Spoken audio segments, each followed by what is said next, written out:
Hi guys, it's Cabo here from Live to Play. As you know, in our featured artist promotions, a lot of times we are talking to young artists who are on their career up and coming. Today we're going to take a different tact. Today we're going to talk to an established artist who's actually changing tracks, and I think you're really going to like this. So with that, I want to bring in Joe Wymer. Joe, welcome. Hey Ken, thanks for having me. Thank you for being here. Yeah. Joe, we're going to get into your story in a second, but to really give our readers and subscribers a flavor, you're an established artist and you're changing your genre at this point in your career. That's kind of unusual. Yeah.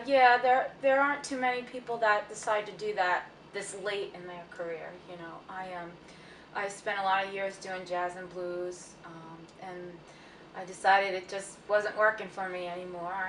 And I noticed that there weren't a lot of women out there in rock and roll like there was back in the late '60s and early '70s.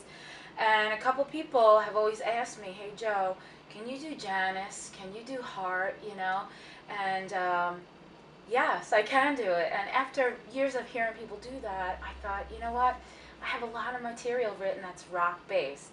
It's blues based also, but it's kind of got that Zeppelin and Black Crowes feel, and I felt like it needed to be heard. So that's where I'm at with it all.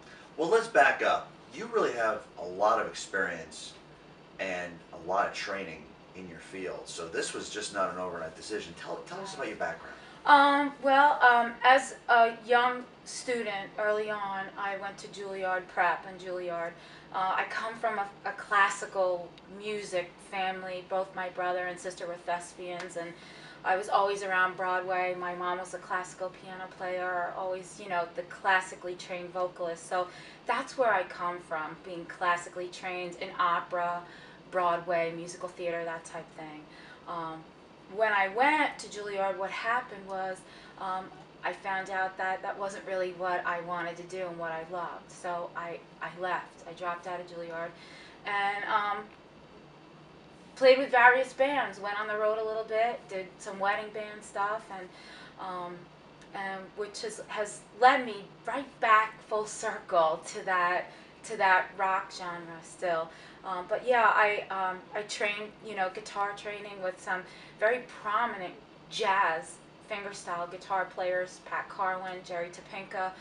Jerry Topinka is a protege of Al Caiola. And so I come from that classically trained, jazz trained guitar type thing. My mom was a piano player. Didn't start playing piano till just recently in life, but yeah, I come from just that musical, classical background where everything is polished and technical and not so dirty and gritty. So for me to kind of step out a little is really, you know, I'm taking a risk. I'm taking a risk, but I know that the material's good enough for me to do that at this point.